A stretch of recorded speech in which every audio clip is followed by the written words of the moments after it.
Good evening, Excellency, ladies and gentlemen. Welcome once again to Cambodia Global Dialogue of Southeast Asia TV.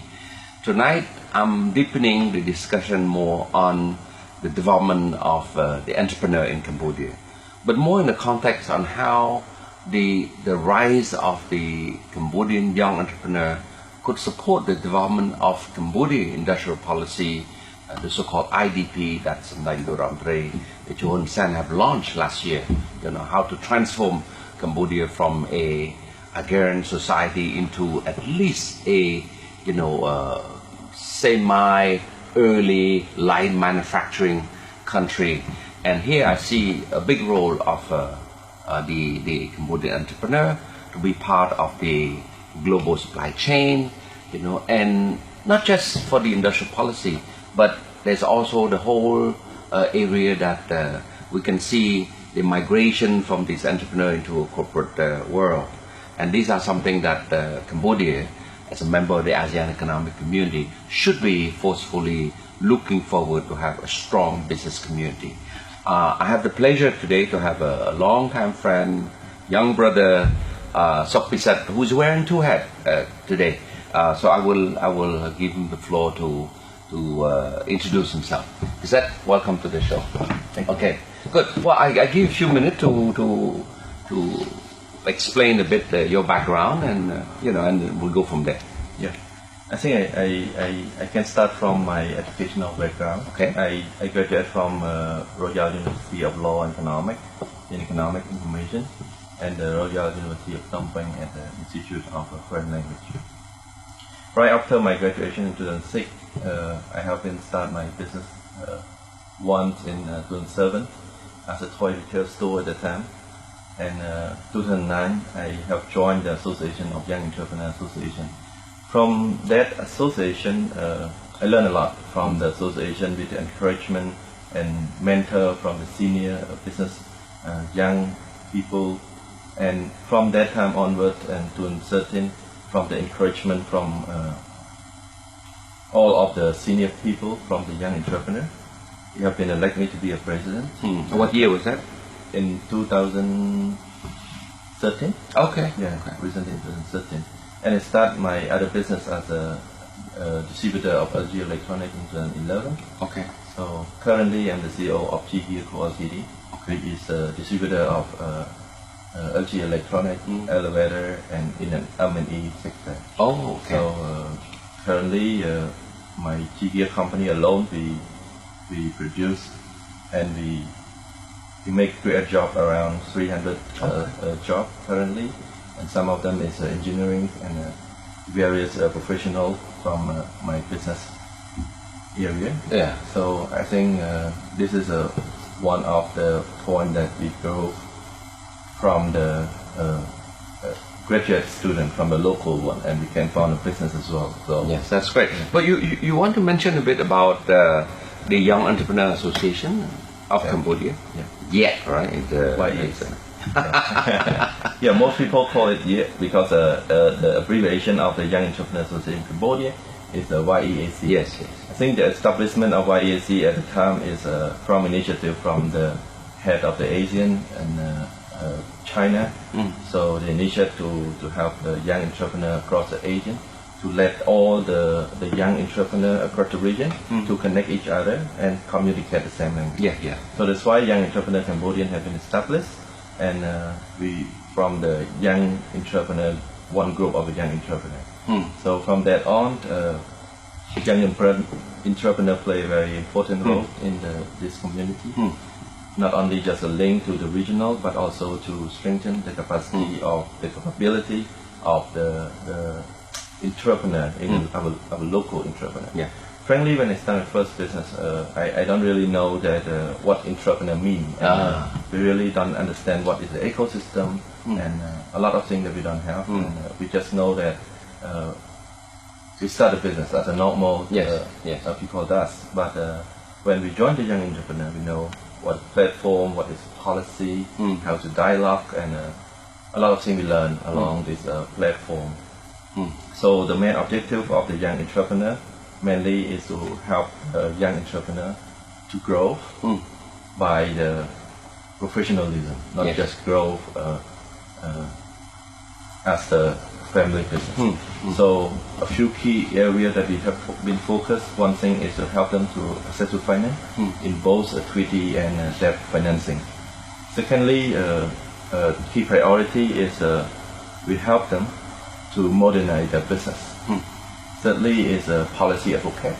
Sometimes we raise the issue from the all of the members we have. Yes. So we consolidate the issue and then recommend to the government what is wrong in their policy. And another area of the policy dialogue is we have the recommendation to the new policy that we Yeah. make when we have the time to review the policies. So this is all the key area that we have been focused. And apart from that, last year, because the government have launched the industrial development policy for Cambodia, so young entrepreneurs have set up a task team. So we review all the industrial development policy. So we pitch to the area that is advanced to the interest of the young entrepreneur. Yeah. So we make our own strategic plan based on the IDP, based on a new strategic action plan of ASEAN. So all this we just want to have one roadmap for young entrepreneur and the committee team to work to support the young entrepreneur in Cambodia. Said, you mentioned that when you start, you don't know what entrepreneur is. It's interesting because I want to tell you also my personal anecdote. In '93, when I was at that time working for UNDP, attached to Excellency Kitchen. At that time, he was not Minister of Finance. He was Minister of Rehabilitation and Development. So we were part of developing the national plan to rehabilitate and develop Cambodia. And '94, because at that time I was based in CDC, the Council of Development Cambodia. So I asked him, I say, is that possible that I teach one class? At that time was NUM, before NUM is NIM. Yeah. No, before NIM even, right? It's NIM. NIM, National Institute of Management. Yes. Okay. So he said, oh, but you're working for UNDP, you're not supposed to, take the time to go and teach. I said, no, we come to work at 8 o'clock, 8:30, so I'll teach at 7 o'clock. He said, okay, if that's the case, ask the permission from UNDP race rep. So the UNDP race rep agreed. So I start teaching one class every semester since, right? That was in '94, 95 onward. And in the class, I teach contract law. So I asked in the class, how many of you, when you graduate, want to get into the private sector? Very silent. Two students raised their hand. Right? The rest, silent. They said, what do you want to go? Public sector? And everybody raised their hand. And it's understandable because at that time there was no private sector. There was no private sector. So I'm not surprised that, when you graduate, what year you graduate? I graduated in 2006. 2006? Yes. Oh, okay. That was very, very much later. That was 13 years after I made that statement. So, but it's quite interesting that, what I see is the rise of the people of your generation who graduate, who enter the job market at a time when the economy is good, right? You graduate at a time when Cambodia already a member of WTO, okay? You graduate at a moment where we are already 6-7 years into the ASEAN, not yet the community, but ASEAN. So all these elements, I like to call it's a framework. It's an environment that give a chance for people like you and your generation to say, now I have a choice. I can go public sector, I can go private sector. 20 years ago, there was no choice, right? But anyway, I read with great interest your strategic plan for the Young Entrepreneur Association. And say the vision, and I read, Cambodian young entrepreneur achieve sustained competitive advantage and bottom line growth. Right? It's quite a vision. And then you have your mission, right? In addition, it is our mission to work in collaborative partnership with relevant stakeholders to regionally competitive, resilient Cambodian SME fostered by innovative capacity and existence of enabling policy, business, and regulatory environment. That's quite a vision, and that's quite a mission statement.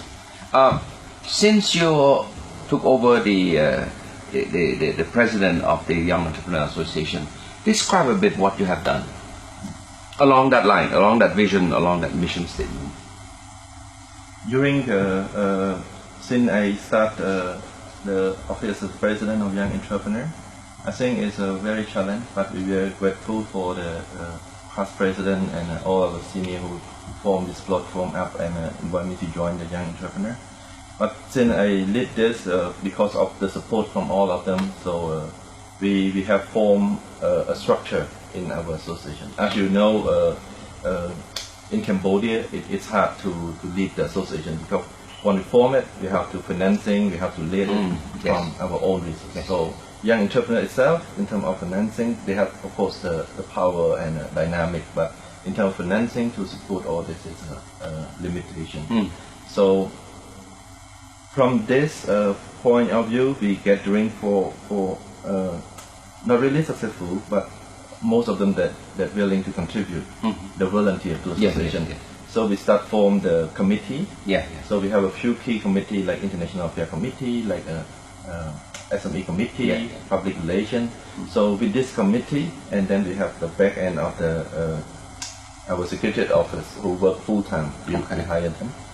And from this, currently we work very closely with the relevant ministry, with the government, like Ministry of Industry and Handicraft, Ministry of Labor. We have to input on the one policy, the youth policy, and youth employment policies. And we also work closely with CDC. From time to time when we go out, they always provide us the investment guidebook and present to the investor outside the opportunity to doing business in Cambodia. And we work closely with the ADB currently with one project called Mekong Business Initiative. This Mekong Biz is one of the project that I think it can be a first project because mainly ADB project mainly goes through the government official government platform. But this project is under the ADB with the funding from the Australian government. So this project works directly with private sector. So when they approve, and then they will give us. But luckily, do you know that the background is that Mekong Base, they met me when their first mission, and I told them, I say, you better work directly with private sector if you want to have impact, right? And I'm very pleased that, they find a way to design a program that is very much responsive to the private sector. Anyway, go on. And I remember that when they come to meet us at the beginning, they have only two visions. One is the regulatory framework, and the second is Siphana. And they don't have any clue. So at the time, it's a time that my team is making the strategic action plan. He said, what can I help with your strategic action plan? And then we decided, I don't need your support from that. But please help me when this is finalized, help me to execute the point in the strategic action. So we were excited and we break down many actions. Currently we champion a few projects. One is we lead the Asian Young Entrepreneur Strategic Action Plan. We ask them to support. Mainly the Mekong business support only the CLMP. And second, in terms of Siphana, we have to build one platform, and two projects we did. One is we have to build the platform for the peer-to-peer lending. Before we have this, CIC championed that project, and because it's related to some regulation framework, so we need some support from the government as well to allow us to do this. But ADB itself, it helps on the technical assistance. So another one is Banchi, who is a simplified accounting system. So it has been passed as the top 10 in the fintech Singapore.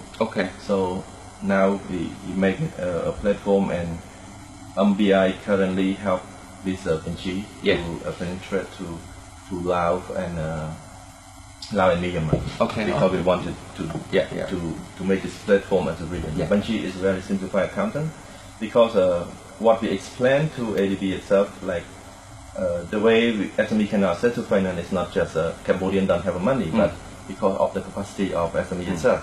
So how we can help the SME to reach that level is to help them to have a proper accounting system. So two things we did is peer-to-peer lending. That before we used to do a conventional way. I think it's good. We time for a short break. Yes. When we come back, I want to go a little bit deeper on the activity that you're doing right now. Okay. Short break. So how when you start, how many members, and fast forward to today, how many members you have now, and what are the breakdown in terms of sectoral, service, whatever? When we start the YAC, I think I have a chance to enter YAC at the beginning stage as well, because at the time the past president, Mr. He saw my business and then he come directly to us as a surprise and then invite me to join the platform. I think at the time the active member is not more than 10. You kidding? Only 10? Yeah, around that. And we have a few more members, but the number itself, it's hard to control since it's starting point. Okay. And later on, it keep increasing. And until my time when I lead this to continue the leadership, we, from their mentor and all the senior people, yes, we have the gathering all of them. So now we get around 160. Wow, and we 160. We have 30 member as the board member and committee member. Okay. So we divide our structure as a board level. Okay. We elect by the member, and we have the committee member who volunteer to have time want to join the working like what we do, and to dialogue to help the other entrepreneurs. Yes. So we form a few committee. So all this is around our board is 14 and 14, 14 board. 14. Okay. Yeah. Actually, we select 13. Okay. But because we allow the president chapter of CMF to be a board member. Okay. So we have 14. Yes. And the rest. So together is more than 30. Okay. Active member who is dynamic, who is joining a lot of dialogue, local and internationally. You mentioned you also have a provincial chapter also. Yeah. Siem Reap, right? Yes. Oh, that's great. That's a good start. What are the various area of business they're in? Currently, we can see the business in our association mainly in the business sector. Business More sector. is the service sector. Service sector. But we have a various sector. We have a real estate. We have a restaurant. We have hotel. Okay. We have import export. Okay. So we have various sector. We don't mind the sector to join us as a franchise also. Yes, franchise also, but we limited 8. Yes. To be eligible to join our association, you have to be under 45 before you join. Okay. Yeah, okay, but after you join and then. So I'm disqualified. Yeah, I'm too old. Yes. Okay. Anyway, yeah. So that's good. The way I see is that you've been able in 5 years' time, right? Since the association was started, right? 2011, right? 2009. 2009. Okay. But you took over 2013. 13. Okay. 13, 16. So the last 3 years you have taken up the association from a small association to a pretty decent size with 160 members. That's something quite impressive. But I want to share you a bit my view on why I think you are successful. Because in Cambodia there's a lot of association. But to me, I always felt that they are not performing at its best. They have not optimized the association framework that they have, right? I would not name different associations, but I'm saying is that we still have a tendency to think that when you run an association, you of course it's a volunteer, right? But then you put the time when you feel like it's not going to work, okay? You put some money whenever you feel like it's not going to work. When you run an association, you have to think more about your membership, about the organization. Not many president of association, thing like that. They say, oh, now I'm a president of association, that's it. I'm the big shot, I'm the big boss, right? So I think you bring a new leadership dimension in the sense that listening to you, it's more collegial, it's more structured, it's the governance is well prepared. You have executive board, you have committee that are responsive to different need of the member. This is something that other associations should follow. But I already see that other sister organization like the Cambodian Women Entrepreneur Association is another good organization that are doing very well. The Cambodia Investment Club, it's not an association, but still, the way they run is very, very professional. So I can draw one conclusion based on the commonality that I described, is that you all are very open-minded. You're young, educated, exposed to how the rest of the world, the region work, but more than anything, you open mind and you respect each other. And to me, that's a success, a secret of your success. And seriously, I'm talking to the audience, and I hope that other people who are now running association, whether in Phnom Penh or in Battambang, Siem Reap, Dien Minh Chay, association of cassava, of pepper, of whatever, I don't care what it is. Please think as as a governing structure, well defined, well structured. People who really care about the association. Of course, at the end, you benefit anyway. But anyway, I want to go to the next step, which is about the value of right. So here I can see commitment to partnership, right, meaning with the other stakeholder to achieve the impact. Second one, commitment to highest quality. This is quite interesting. It's not about quantity. The third one is responsiveness to your member specific need. And then the last one is accountability of your action toward your member, the SME, development partner, and the government. That's quite a impressive value. There are 4 major values that make your organization where it is today. Share me some of the episode, how your has implemented their value in concrete terms. With all this value, we try to follow. This is like our roadmap. We have to walk through that. I think association mainly is about the benefit to the member. We want our member to grow like what we grow as well. So to respond a member at the right time, currently we have our own hotline. Okay. So we can call and we can respond. But we just launched a few months. It's not working proper well yet. Yes. So we're just in the testing period. We're training the response people. The receptionist. Yeah. It also have a record and everything. Wow. It's like a hotline that we call to the operator, mobile operator. Yes. Because we have one of our member who is in that field. Yes. So we support very well. But only thing is the knowledge of the key response. So we need to build a lot of framework to do this. So to help them to respond to the member. Yes. Secondly, when we have this, and when we let respond, we will note down. Anyone have the problem, and then we refer to peer-to-peer support. Yes. Because now we don't have.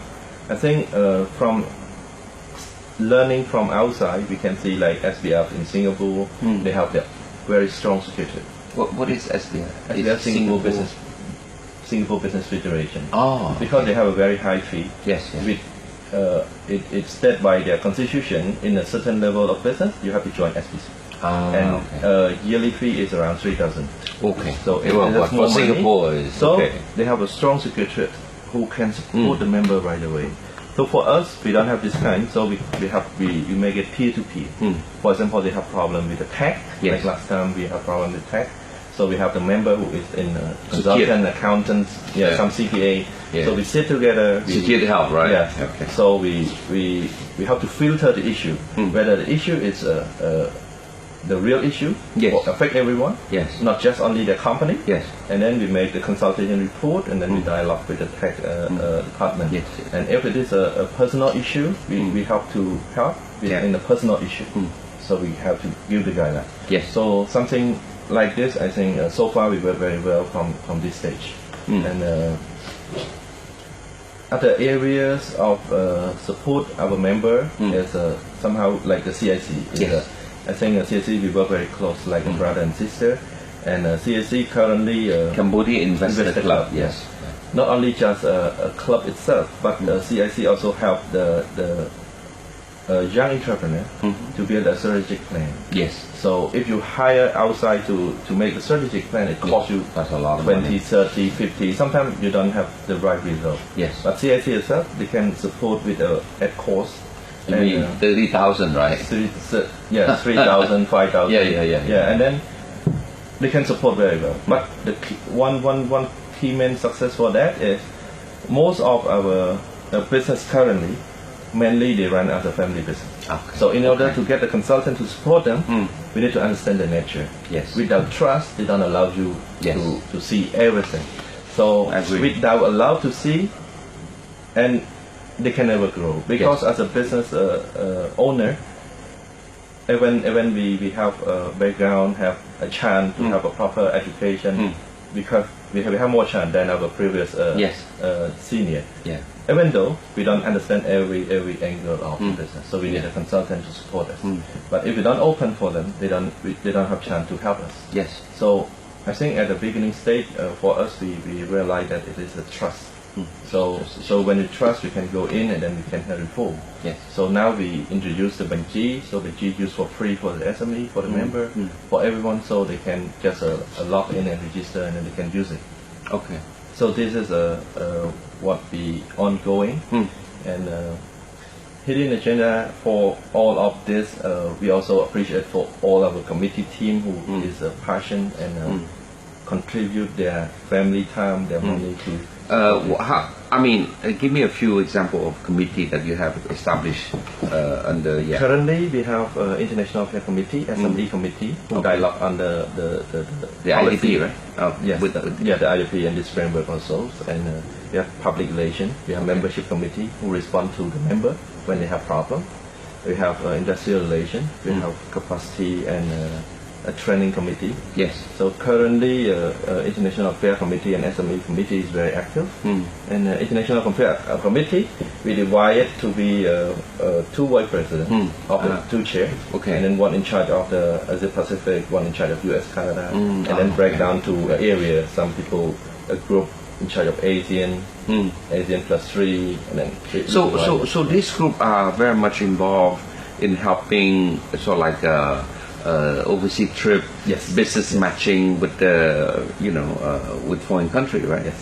So this is very help a lot. They try to networking with a group of from international affair, Ministry of International Affairs, all the commercial attack from various embassy. Yes. And he also work closely with the international organization like Tetro, like Kotra. And so they all know when there's a trade delegation coming in. Yeah, they know. When there's a franchise delegation coming in. Okay. Especially every year we always arrange a trip that bring our young entrepreneur to be abroad. Yes. I think last month we make one new project by our own with the sales sponsors. Yeah. It go to Australia. It is very good image, and we learn a lot from the platform they have. Okay. And they also learn a lot that Cambodian now have a new generation and can start a business. We go 30 years after the war, we go to Australia as the entrepreneur, as the business, as the new generation of Cambodia. They're surprised because 30 years back we go to Australia as a refugee. Yes. But now it's not a refugee anymore. We go there to find a partner. Yeah, as an equal partner. Yeah. So we speak the same language in the business term. So we visit the New South Wales the business chamber. So they're surprised that it is the first delegate from Cambodia to join the chamber, and they encourage us to go more often. So this is a good image, and also motivate our young entrepreneurs to go out to see. Yes. When some young entrepreneur, the business is still small, it's not that big, but we learn the motivation from the book. But you see, here on this one, that I want to stress one thing that many times we didn't realize it. We sort of take for granted the fact that our country is so wide open, our economic policy is so liberal, the freedom to do things, is unlimited. You have idea, you can do it. And the fact that now with the ASEAN Economic Community, the fact that we can travel without a visa, just buy an e-ticket and then fly to meet your partner in Bangkok, in KL, in Singapore, in Hanoi, is unbelievable. Yeah. And this to me is all this ecosystem, the regional ecosystem that will enable a young entrepreneur, whether they're small, mid-sized or not, to have some exposure. You see, so I'm gonna take a short break, and when we come back I want to focus this time more on how we build the skill and what does it take to be a successful entrepreneur. We would hear from your experience a bit. Okay, so I think this is the last section of our dialogue. I want to focus more on the micro dimension of entrepreneurship, right? We talk a lot about the macro, which is the government policy framework, the regional dimension. We talk quite a bit on the meso level, which is more about the institution of the Young Entrepreneur Association as an institution, its governance. But now the last part, I want to focus more on the micro side, which is the entrepreneur itself, right? What does it take to be a successful entrepreneur? I think the definition of success have a lot. It depends on what scope you have. But to me, I see the way to achieve the vision of the business, I think, is the knowledge. We need to learn, at least as a business owner. At least we know what is accounting. Yes. That is a fundamental. Yeah. The fundamental framework. And second is a leadership. Okay. Some business, when we try to support them, when you try to recruit the good people for them, but a few months later the people is gone. And now it's a very competitive period that some Cambodian professional who is qualified, they choose us, not via the company choose them. They're the one who decide what is your work condition, whether I have to work with you. So without a proper leadership, and you cannot lead one organization to be successful. So currently this is of a two main agenda for us, and one is accountant. Because last few months we conduct a survey. So in among our members, so we surprised that even we have a team to support them on tech and everything, but it's still they have the high percentage rate of the problem they have is the tech. Yes, so tech issue. But tech issue itself, I come back again. I believe it's not only just our regulation alone or our platform, but it is entrepreneur itself who we done deep to detail to understand all the tech. Because in the tech, I believe that every country all complicated. No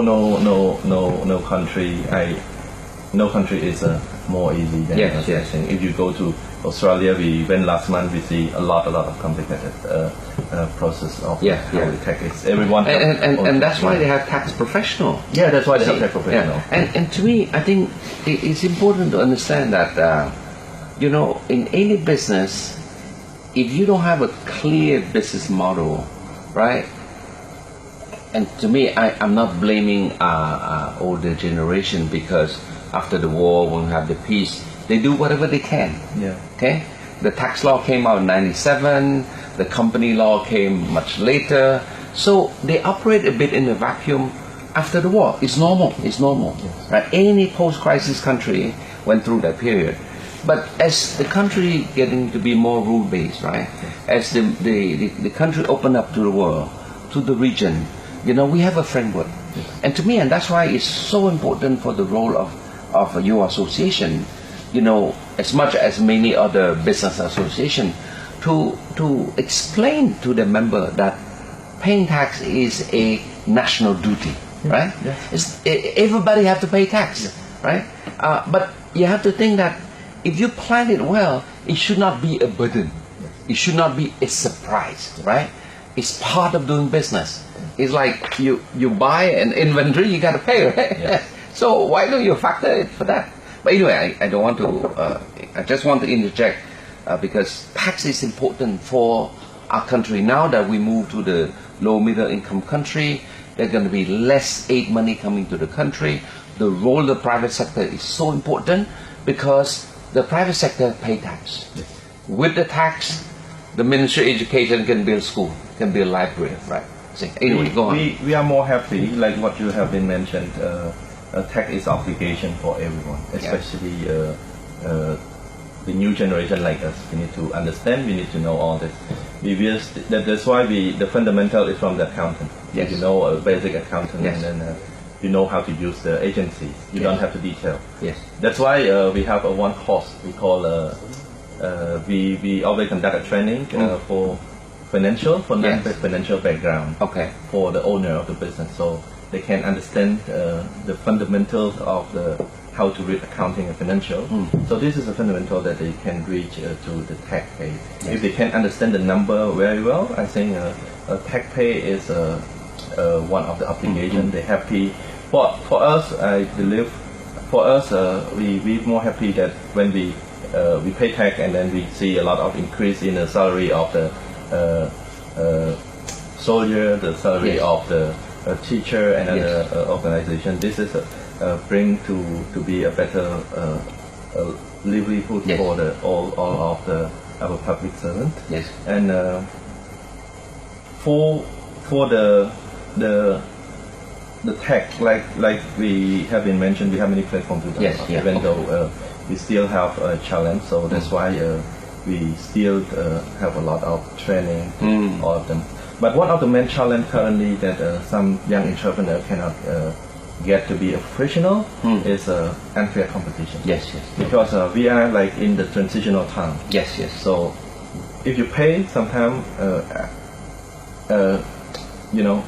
it in the transitional time. If everyone is not play at the Yes. same Yes. field, Yes. it hard to Unfair survive. competition, yeah, And yeah. some people that is compliant, it cannot reach to that Yes, level yeah, of compliance. exactly. So this time we also need a big support from the government as Yes, well. yes.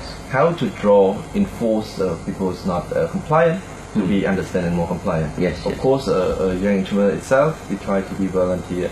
Last few months, we send a letter to tax department Yes. request to audit for our member a few Yes. company, around 13 company. How was it? It's working very well. So we try to see what we are going in the past. Yes. So we want to have a fair and transparent business. This is a good pilot model. Yes. I hope this end of this year or early next year we will send a few more companies. Yes. Yeah. Tell me a bit on fintech. Tell me a bit about IT, because this is where I see the future of our young entrepreneur going to be. Because you look at Singapore, you look at Thailand, you look at Vietnam, you look at Malaysia. They are pushing, they're investing, they are, put a lot of energy to promote fintech. And you can see around the world. I mean, look at Jack Ma, Alibaba. Right? Yes. I mean, how can a man like that start from a very difficult background and suddenly even overtake eBay? Anyway. Yeah. I think IT is one of the key for discussion. Before I heard about startup and we heard about incubation. Now you heard a lot about fintech.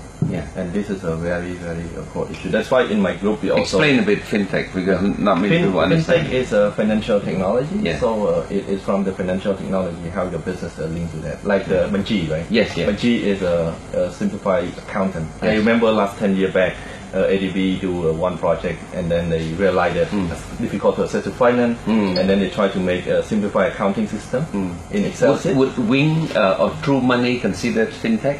Yeah, it Okay. is a fintech It is because fintech. it supports the payment Okay, system. Right? okay. So at the time we don't have all this system. Now we have Manji. Manji also have been win the fintech Yes. Singapore. Yes, So yes. this is a called financial technology. It's very very important. And to do that, I think we also need some ecosystem. Yes. Ecosystem in terms of how stability of the internet, fiber optic, yes. all this, how the security, like we see in World Economic Forum, is a fourth generation industry. Industrial revolution. Yeah, fourth generation industrial revolution. So they talk more on the cybercrime, they talk more on the technology, not about the real crime, but outside, but it is a cybercrime. It's more disaster than the outside, because now all technology, missile, everything you control by that. So this is a very important. That's why my group also thinking of. I visit Thailand a few moments. They have Thailand 4.0. A lot of people question. What is 4.0? What is 4.0? Yeah. They present himself like the 1.0 is agriculture, like we are currently.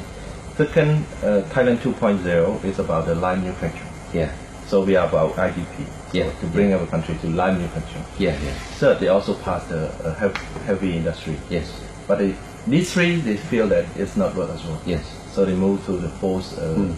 Thailand 4.0 is about fintech. It's about the startup for the technology. So they bring less labor and make more generation. That's why we think whether we can jumping start, not only just IDP and start to the fintech as well. And most our team agree that we can jump start, because this is not that relevant much. You don't have to follow the process. So you can be from light manufacturing, but you jump start to be industrial to the financial technology or to the technology business. That's why we also propose to MBI to see what is the ecosystem in Cambodia we have currently. So we will conduct a survey very soon, because now you can see a lot of support the startup starting up, like incubation center, co-working space. We have some equity fund. We starting angel investor very soon. Now MBI invite a few angel from US to teach what is angel is, and I think it's not that take longer time. Very soon we will have the angel and then can help to support it. But really we want to know what is the we have currently existing, what we can do next.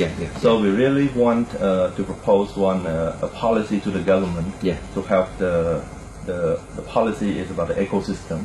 What is the down there? What is how we are set to finance? What is regulatory framework as an umbrella? Because currently we have a separate from private sector who do different things. But we don't yet really have the policy that control and on the ecosystem for the startup. So really want this. Even we have a few we break down from the government, but we don't have a specific one on the ecosystem for startup. That is very new, and I'm not surprised, because I joined the Global Entrepreneurship Week, Entrepreneurship Network. I asked other country, is it your country the same? They said, yes, every country is the same. The private sector go first now, and the government start a policy later on to support it. Well, so, good. I wish we will have this. When we have this, I think most young startup can have different platform to support. And then this is a new generation of business start, and they can get the funding, they can get the technology know-how.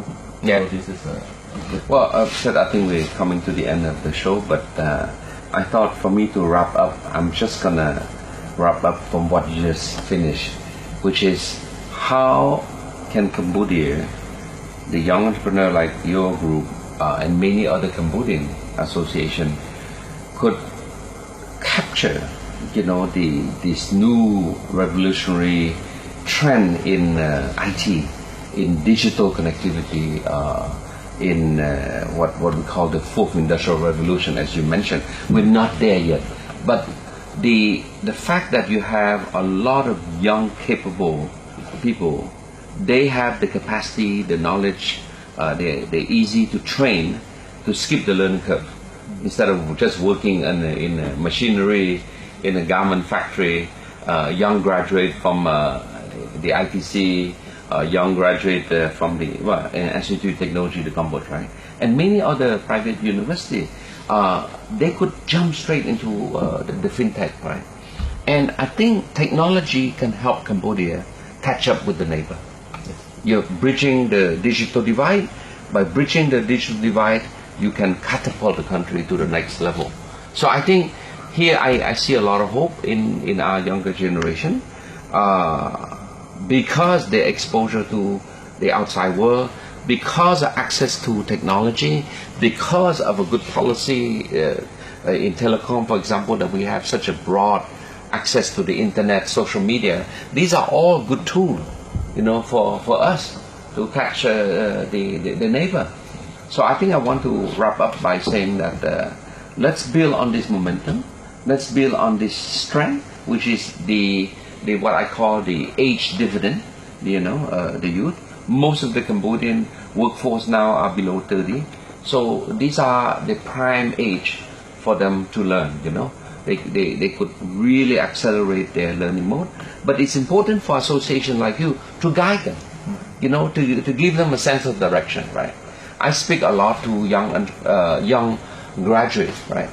To try to steer them a bit so that they don't enter, into a sector where it'd be so hard to find employment, for example, And to me, if you misguide them, or if they don't know enough about out there, because what do you know? You're 18 years old, you're 19 years old, right? You follow your friend. Yes. See, I'm not sure that your friend know more than you. So the role of your association is very important. Give them a vision, of where Cambodia should be 30 years from now, based on the government policy. You made a very good integration already of the work of your association, linking with the industrial development policy of the government. These are great, So I can only say that good luck and continue the work. And I will welcome you later on, maybe with other panelists, to deepen a bit the discussion, whether it be on access to market, how we can help our entrepreneurs get access to international market, how maybe another panel on skill and development, maybe another one fintech, I don't know. But I think these are all issues that are worth having a more substantive, in-depth discussion. So on that note, thank you very much. Thank you. Thank you. Yes, good.